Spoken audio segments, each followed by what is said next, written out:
नमस्कार दोस्तों, और एक इम्पोर्टेंट और बहुत शानदार वीडियो पर आपका स्वागत है। दोस्तों, आज का इस वीडियो में मैं आपके साथ बात करने वाला हूँ टॉप 100 क्वेश्चन के बारे में। ठीक है, top 100 question, most important question आपको देने वाला हूँ और बहुत ज़्यादा इंपॉर्टेंट आपका आने वाला एग्जाम के लिए ये क्वेश्चन बन सकता है। ठीक है, आप ये वीडियो हमारे साथ लास्ट तक देखिए। ये वीडियो में जितने भी मैं क्वेश्चन लिया हूँ वो सारे सिलेक्टेड क्वेश्चन है और बार बार ये क्वेश्चन एग्जाम में आते हैं। वीडियो को लास्ट तक देखिए। आइए हम इस वीडियो को स्टार्ट करते हैं, लेकिन इससे पहले आपको एक इंपॉर्टेंट काम करना है, इस चैनल को सब्सक्राइब करना है, क्योंकि इस चैनल पर आपको ऐसा ही क्वालिटी कंटेंट मिलेगा। और अगर आप इसका पीडीएफ चाहते हैं तो डिस्क्रिप्शन पर लिंक है, आप वहां पर जाइए, हमारे साथ टेलीग्राम पर ज्वाइन हो जाइए, वहां पर आपको इसका पीडीएफ मिल जाएगा। पहला क्वेश्चन आपके सामने है, भारत में हिंदू समाचार पत्र कहाँ प्रकाशित होता है। ठीक है, हिंदू समाचार पत्र भारत में कहाँ प्रकाशित होता है, और इस क्वेश्चन का आंसर आप हमें कमेंट में बताइए। पहला क्वेश्चन आपके लिए है, ये इंपॉर्टेंट क्वेश्चन है और इसीलिए आपको मैं दे रहा हूं। ठीक है, आप हमें कमेंट में बताइएगा। लेकिन यहां पर हम कुछ इंपॉर्टेंट पॉइंट्स देख लेते हैं, वो भी आपको जानना जरूरी है, क्योंकि यहां से भी आपका एग्जाम में क्वेश्चन बन सकता है। ठीक है, सो ये पहला यहां पर पॉइंट है कि द हिंदू भारत में प्रकाशित होने वाला एक दैनिक अंग्रेजी समाचार है। यहां पर आपको ध्यान देने वाला बात यह है कि हिंदू समाचार पत्र या द हिंदू जो है वो भारत में प्रकाशित होने वाला एक दैनिक अंग्रेजी समाचार पत्र है। ठीक है, अंग्रेजी समाचार पत्र है, ये आपको याद रखना है, अंग्रेजी है। अगला यहां पर पॉइंट है कि साप्ताहिक पत्रिका के रूप में प्रकाशन वर्ष 1878 में आरंभ हुआ। यह हिंदू समाचार पत्र यह एक साप्ताहिक वीकली पत्रिका है और ये 1878 में आरंभ हुआ था, ये आपको याद रखना है। अगला पॉइंट है यहाँ पर, यह दैनिक रूप में वर्ष 1889 में आरंभ हुआ था। 1878 में यह साप्ताहिक रूप में आरंभ हुआ और इसके बाद यह दैनिक रूप में आरंभ हुआ था 1889 में। अगला पॉइंट यहाँ पर है कि 2014 के अनुसार यह भारत में पढ़े जाने वाले अंग्रेजी समाचार पत्रों में से तीसरे स्थान पर है। यह भी आ सकते हैं आपका एग्जाम में। ठीक है, 2014 के अनुसार, 2014 के अनुसार अंग्रेजी समाचार पढ़ने वाले भारत में यह तीसरे स्थान पर है।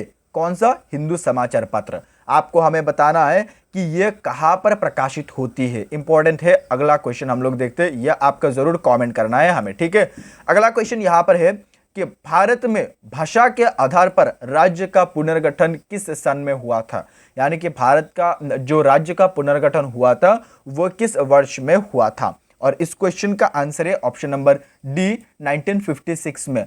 1956 में भारत में राज्य का पुनर्गठन हुआ था। यहां पर भी कुछ इंपॉर्टेंट पॉइंट है, यह भी आपको याद रखना है कि राज्य पुनर्गठन अधिनियम 1956 है, यानी कि राज्य पुनर्गठन अधिनियम के तौर पर यह 1956 में राज्य का पुनर्गठन हुआ था। अधिनियम का नाम क्या है? राज्य पुनर्गठन अधिनियम 1956। अगला पॉइंट है कि 1953 में राज्य पुनर्गठन आयोग SRC का गठन किया गया था। यानी कि 1953, ये यार भी आपको याद रखना है, राज्य पुनर्गठन आयोग कब गठन किया गया था, यह आपका क्वेश्चन बन सकता है। 1953 में राज्य पुनर्गठन आयोग SRC गठन किया गया था। अगला पॉइंट है यहाँ पर कि आयोग की नियुक्ति प्रधानमंत्री जवाहरलाल नेहरू ने की थी। यानी कि राज्य पुनर्गठन जो आयोग है, यह आयोग का जो नियुक्ति है यह उस टाइम का प्रधानमंत्री जवाहरलाल नेहरू ने किया था, और भारत का पहला प्रधानमंत्री, स्वतंत्र भारत का पहला प्रधानमंत्री जवाहरलाल नेहरू था। यह भी आपको याद रखना है। अगला पॉइंट यहाँ पर है कि आंध्र प्रदेश स्वतंत्र भारत का पहला राज्य था जो 1 नवंबर 1956 को भाषाई आधार पर बना था। यह भी बहुत इंपॉर्टेंट पॉइंट है, आपको याद रखना है कि स्वतंत्र भारत का पहला राज्य था आंध्र प्रदेश, बन सकता है आपका क्वेश्चन, और यह 1 नवंबर 1956 में भाषाई आधार पर यह बना था आंध्र प्रदेश राज्य। ठीक है, याद रखना है आपको, बहुत इंपॉर्टेंट पॉइंट आपको दे रहा हूं। वीडियो को अभी लाइक कर दीजिए। अगला यहां पर क्वेश्चन है कि भारत राष्ट्रीय गीत वंदे मातरम किस उपन्यास का अंश है। भारत का जो राष्ट्रीय गीत है वंदे मातरम, ये किस उपन्यास का अंश है, किस उपन्यास से लिया गया है, और इस क्वेश्चन का आंसर है ऑप्शन नंबर डी, आनंद मठ। आनंद मठ जो कि एक उपन्यास है और उससे ही भारत का राष्ट्रीय गीत वंदे मातरम लिया गया है। यहाँ पर कुछ पॉइंट है, यह भी आपको याद रखना है। वंदे मातरम रचना बंकिम चंद्र चट्टोपाध्याय द्वारा की गई थी। यह बहुत बेसिक क्वेश्चन है कि वंदे मातरम जो राष्ट्रीय गीत है भारत का, वह बंकिम चंद्र चट्टोपाध्याय द्वारा की गई थी। यह आपको याद रखना है, वंदे मातरम।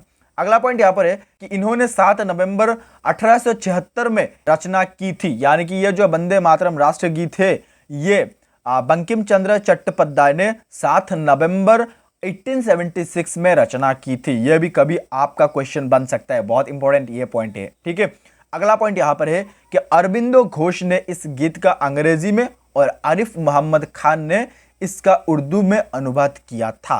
यह भी बहुत बहुत बहुत इंपॉर्टेंट पॉइंट है कि भारत का जो राष्ट्रीय गीत है वंदे मातरम, अरविंद घोष ने यह वंदे मातरम को अंग्रेजी में अनुवाद किया था। किसने? अरविंद घोष ने। और इसके बाद आरिफ मोहम्मद खान ने इसको उर्दू में अनुवाद किया था। यह आपको याद रखना है। और यह वंदे मातरम भारत का राष्ट्रीय गीत उपन्यास आनंद मठ से लिया गया है। अगला क्वेश्चन हम लोग देखते हैं, यह आपको याद रखना है, बहुत ज्यादा इंपॉर्टेंट है, पॉइंट भी आपको याद रखना है।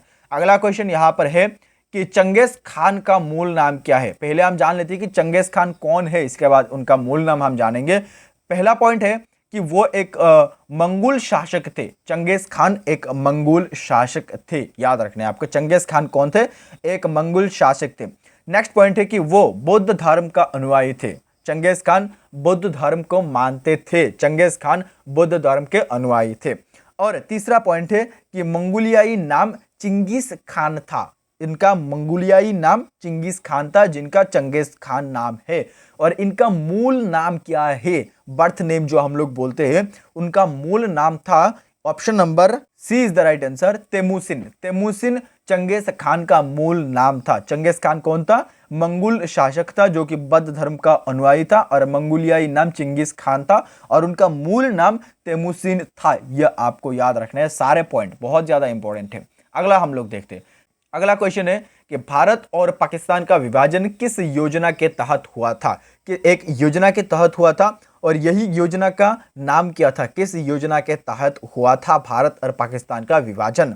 और यह क्वेश्चन का आंसर है ऑप्शन नंबर ए, माउंटबेटन योजना। माउंटबेटन योजना के तहत भारत का विभाजन हुआ था। यहां पर एक इंपॉर्टेंट पॉइंट है, यह आपको याद रखना है कि भारत का विभाजन माउंटबेटन योजना के आधार पर निर्मित भारतीय स्वतंत्रता अधिनियम 1947 के आधार पर किया गया था।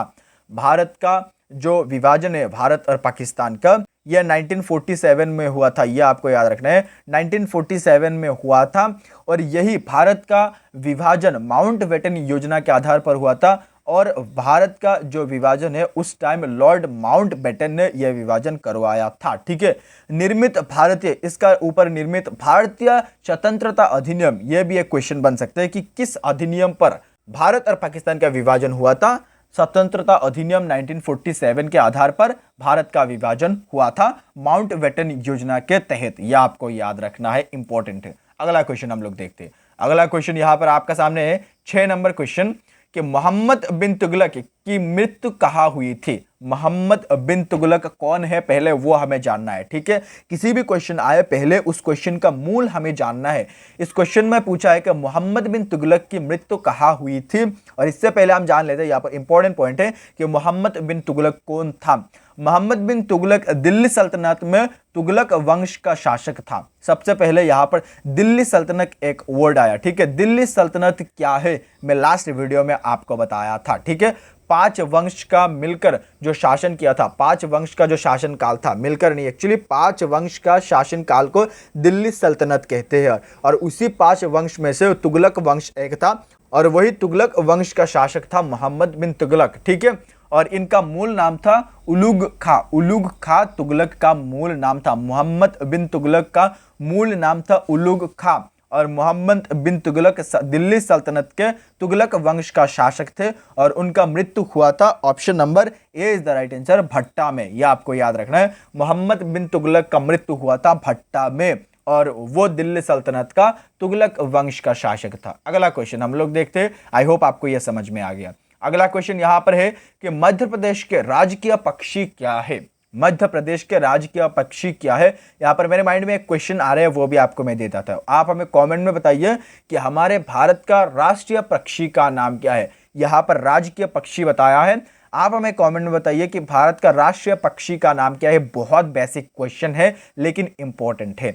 मध्य प्रदेश की राजकीय पक्षी का नाम है ऑप्शन नंबर डी, दूधराज, यानी कि flycatcher. Flycatcher is the state birds of Madhya Pradesh. आपको याद रखना है कि दूधराज जो कि फ्लाई कैचर है वो मध्य प्रदेश का राजकीय पक्षी है, याद रखना है आपको, ठीक है। अगला क्वेश्चन हम लोग देखते हैं। अगला क्वेश्चन यहां पर आपके सामने है, निम्नलिखित में से अग्नि मंदिर नाम आपको याद रखना है, बहुत इंपॉर्टेंट नाम है ये, ठीक है। इसके बारे में क्वेश्चन पूछा जाता है। अग्नि मंदिर किस धर्म के लोगों का धर्मस्थल है? अग्नि मंदिर धर्मस्थल है, option number D is the right answer. Parsi लोगों का धर्मस्थल है अग्नि मंदिर, option number D. 8 number question का ऑप्शन नंबर डी सही उत्तर है, आपको याद रखना है अग्नि मंदिर। अगला क्वेश्चन हम लोग देखते हैं। अगला क्वेश्चन यहां पर आपके सामने है कि सरदार वल्लभ भाई पटेल की जन्म कहाँ हुई थी? सरदार वल्लभ भाई पटेल भारत का प्रथम उपराष्ट्रपति थे, यह आपको याद रखना है, ठीक है। भारत का प्रथम उपराष्ट्रपति सरदार वल्लभ भाई पटेल का जन्म कहाँ हुआ था? और इस क्वेश्चन का आंसर बनते हैं ऑप्शन नंबर सी, गुजरात पर। गुजरात पर सरदार वल्लभ भाई पटेल का जन्म हुआ था, याद रखना है आपको। अगला क्वेश्चन हम लोग देखते हैं। 10 नंबर क्वेश्चन यहां पर आपके सामने कि राष्ट्रीय महिला आयोग की प्रथम अध्यक्ष कौन थी? नेशनल महिला कमीशन की, नेशनल वुमेन कमीशन की प्रथम अध्यक्ष कौन थी? और इस क्वेश्चन का आंसर है ऑप्शन नंबर डी, मोहिनी गिरी। मोहिनी गिरी भारतीय महिला आयोग की प्रथम अध्यक्ष थी, यह आपको याद रखना है। अगला क्वेश्चन हम लोग देखते हैं। नेक्स्ट क्वेश्चन यहां पर आपका सामने, निम्नलिखित में से किसे कायदे आजम के नाम से जाना जाता है? नाम क्या है? कायदे आजम के नाम से किसे जाना जाता है? भगत सिंह, मोहम्मद अली जिन्ना और महात्मा गांधी और सुभाष चंद्र बोस, किनको कायदे आजम के नाम से जाना जाता है? और इस क्वेश्चन का आंसर है option number B, Mohammad Ali Jinnah. Mohammad Ali Jinnah को कायदे आजम के नाम से भी जाना जाता है। इंपॉर्टेंट है, बहुत ज्यादा इंपॉर्टेंट है। नेक्स्ट क्वेश्चन 12 नंबर क्वेश्चन है कि भारत में मारुति कार किस देश के सहयोग से बनाई गई थी? मारुति कार जो बनाई गई थी भारत में, वो किस देश के सहयोग से बनाई गई थी? इस क्वेश्चन का आंसर है ऑप्शन नंबर सी, जापान, ठीक है। जापान के सहयोग से भारत में मारुति कार लॉन्च किया गया था, ठीक है। नेक्स्ट क्वेश्चन हम लोग देखते हैं। नेक्स्ट क्वेश्चन यहां पर आपका सामने है कि भारत के प्रथम परमाणु ऊर्जा का क्या नाम था? परमाणु ऊर्जा, भारत का फर्स्ट परमाणु ऊर्जा का नाम क्या था? इस क्वेश्चन का आंसर है ऑप्शन नंबर बी, भारत का प्रथम परमाणु ऊर्जा का नाम था अप्सरा, याद आपको रखना है, बहुत इंपॉर्टेंट क्वेश्चन है ये। अगला क्वेश्चन यहां पर है, बहुत इंपॉर्टेंट ये भी क्वेश्चन है। असहयोग आंदोलन शुरू करने के समय भारत के वायसराय कौन थे? असहयोग आंदोलन शुरू करने के टाइम आपको हमें कमेंट में बताने हैं कि असहयोग आंदोलन किस वर्ष में हुआ था। जस्ट इस टाइम अभी आप हमें कमेंट में बताइए, ठीक है। इस क्वेश्चन का आंसर है option number D is the right answer, यानी कि Lord Chelmsford. Lord Chelmsford is the right answer, यानी कि असहयोग आंदोलन शुरू करने के समय भारत के वायसराय थे लॉर्ड सेम्सफोर्ड, यह आपको याद रखना है। नेक्स्ट क्वेश्चन हम लोग देखते हैं। नेक्स्ट क्वेश्चन यहां पर आपके सामने 15 नंबर क्वेश्चन है कि निम्नलिखित में से किस स्थान पर फूलों की घाटी स्थित है? फूलों की घाटी निम्नलिखित में से किस स्थान पर स्थित है? इस क्वेश्चन का आंसर है ऑप्शन नंबर बी, यानी कि चमोली। चमोली उत्तराखंड में अवस्थित है। चमोली पर फूलों की घाटी स्थित है। निम्नलिखित में से किस स्थान पर?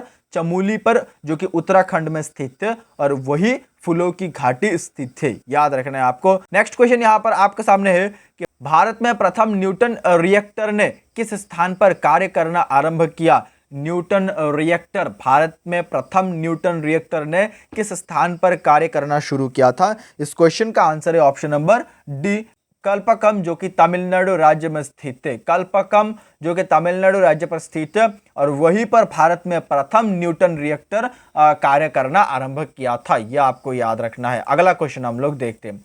अगला क्वेश्चन यहां पर आपके सामने है कि बहमानी साम्राज्य का कितने राज्य में विभाजन हुआ? बहमानी साम्राज्य का कितना विभाजन हुआ था? और इस क्वेश्चन का आंसर है ऑप्शन नंबर बी, 5 राज्य में।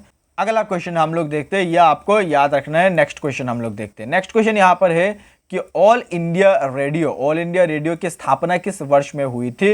यह भी बहुत इंपॉर्टेंट क्वेश्चन है। ऑल इंडिया रेडियो किस वर्ष में स्थापना हुई थी? और इस क्वेश्चन का आंसर है ऑप्शन नंबर बी, 1936। 1936 पर ऑल इंडिया रेडियो स्थापना हुई थी। ऑल इंडिया रेडियो का स्थापना 1936 पर हुआ था, यह आपको याद रखना है। अगला क्वेश्चन हम लोग देखते हैं। अगला क्वेश्चन आपके सामने यहाँ पर है 19 नंबर क्वेश्चन कि भारतीय स्वतंत्रता आंदोलन के दौरान चर्चित पुस्तक इंडिया फॉर इंडियन के लेखक कौन थे? यह बहुत इंपॉर्टेंट क्वेश्चन है कि यह भी क्वेश्चन आ सकते हैं कि इंडिया फॉर इंडियन ये बुक का, ये पुस्तक का लेखक कौन है। यहाँ पर थोड़ा आपको मॉडिफाई करके क्वेश्चन दे दिया कि भारतीय स्वतंत्रता आंदोलन के दौरान चर्चित है, यानी कि ये जो इंडिया फॉर इंडियन ये पुस्तक है ये भारतीय स्वतंत्रता आंदोलन के दौरान बहुत ज्यादा चर्चा में थे, और यह इसीलिए आपको यह क्वेश्चन इसके साथ रिलेट करके पूछा है कि इंडिया फॉर इंडियन के लेखक कौन थे। और इस क्वेश्चन का आंसर है ऑप्शन नंबर सी, चित्तरंजन दास। चित्तरंजन दास जो कि इंडिया फॉर इंडियन ये पुस्तक का लेखक थे, ये आपको याद रखना है, ठीक है। अगला हम लोग आगे चलते हैं और नेक्स्ट क्वेश्चन को देखते हैं। नेक्स्ट क्वेश्चन यहाँ पर है कि जब ईस्ट इंडिया कंपनी की स्थापना हुई तब भारत का बादशाह कौन थे। ईस्ट इंडिया कंपनी जब स्थापना हुई थी तब भारत का, इस क्वेश्चन का आंसर है अकबर, ठीक है। अकबर उस टाइम भारत का बादशाह थे जबकि ईस्ट इंडिया कंपनी स्थापना हो रहे थे, ठीक है। स्थापना हो रहे थे तब भारत का बादशाह थे अकबर। अगला क्वेश्चन यहाँ पर आपके सामने है कि जनरल माइकल डायर की हत्या किसने की थी। जनरल माइकल डायर की हत्या, option number C is the right answer, Udham Singh. Udham Singh ने जनरल माइकल डायर की हत्या की थी। उधम सिंह, आपको याद रखना है नाम। अगला क्वेश्चन हम लोग देखते हैं। अगला क्वेश्चन यहां पर आपके सामने, निम्नलिखित में से किसने 23 फरवरी 1946 डेट और आपका डे भी उल्लेख कर दिया है। यहां पर डे और ईयर भी उल्लेख कर दिया है कि 23 फरवरी 1946 को रॉयल इंडियन नेवी के विद्रोहियों के आत्मसमर्पण के लिए राजी किया, यानी कि किसने राजी किया था। महात्मा गांधी ने या फिर जवाहरलाल नेहरू और अब्दुल कलाम आजाद ने, किसने राजी किया था। और इस क्वेश्चन का आंसर है ऑप्शन नंबर सी, वल्लभ भाई पटेल और मोहम्मद अली जिन्ना ने राजी किया था, ठीक है। मोहम्मद अली जिन्ना और वल्लभ भाई पटेल ने 23 फरवरी 1946 को रॉयल इंडियन नेवी के विद्रोहियों को आत्मसमर्पण के लिए राजी किया था। अगला क्वेश्चन यहाँ पर आपके सामने है कि नेपोलियन की हार किस युद्ध में हुई थी। नेपोलियन की हार किस युद्ध में हुई थी। और इस क्वेश्चन का answer option number A is the right answer, Waterloo के युद्ध में। वाटरलू के युद्ध में नेपोलियन की हार हुई थी। वाटरलू के युद्ध में नेपोलियन की हार हुई थी। अगला क्वेश्चन हम लोग देखते हैं। अगला क्वेश्चन यहाँ पर आपके सामने है कि भारत में वन महोत्सव का प्रारंभ किसने किया। भारत में वन महोत्सव के प्रारंभ किसने किया। इस क्वेश्चन का आंसर बनते हैं ऑप्शन नंबर सी, के एम मुंशी। के एम मुंशी ने भारत में पहली बार वन महोत्सव का प्रारंभ किया है, यह आपको याद रखना है, के एम मुंशी। अगला क्वेश्चन हम लोग देखते हैं। अगला क्वेश्चन यहां पर है कि महात्मा गांधी ने अपना पहला जन भाषण यानी कि पब्लिक स्पीच कहा दिया था। और इस क्वेश्चन का आंसर अगर हम ऑप्शन ध्यान से देखें तो ऑप्शन नंबर डी है, वाराणसी। पहले महात्मा गांधी ने पब्लिक स्पीच दिया था वाराणसी पर, यह आपको याद रखना है। सो दोस्तों, यह वीडियो पर आपको हम कंप्लीटली 25 क्वेश्चन प्रोवाइड किया और यही इस वीडियो से रिलेटेड और भी 75 क्वेश्चन आपको प्रोवाइड करना है। सो वीडियो को आप जरूर लाइक कीजिए, चैनल को सब्सक्राइब कीजिए। अगला वीडियो पर आपको 75 क्वेश्चन मिलेगा। इस वीडियो का अगर आप पीडीएफ चाहते हैं तो डिस्क्रिप्शन पर लिंक है, आप जाइए वहां से डाउनलोड कर लीजिए। डिस्क्रिप्शन पर आपका पीडीएफ का लिंक मिलेगा, यानी कि टेलीग्राम का लिंक मिलेगा। आप टेलीग्राम पर ज्वाइन हो जाइए, वहां पर आपको मिल जाएगा पीडीएफ का लिंक, ठीक है। वहां से आप डाउनलोड कर सकते हैं। और यह चैनल को आप जरूर सब्सक्राइब कीजिए, आपको इस चैनल पर बहुत ज्यादा अच्छा क्वालिटी कंटेंट ऐसा ही मिलते रहेगा। धन्यवाद आपको इस वीडियो यहां तक देखने के लिए। आपके साथ हम मिलते हैं किसी और एक अच्छा वीडियो के साथ। तब तक के लिए आप खुश रहे, सीखते रहे और सिखाते रहे। जय हिंद, जय भारत।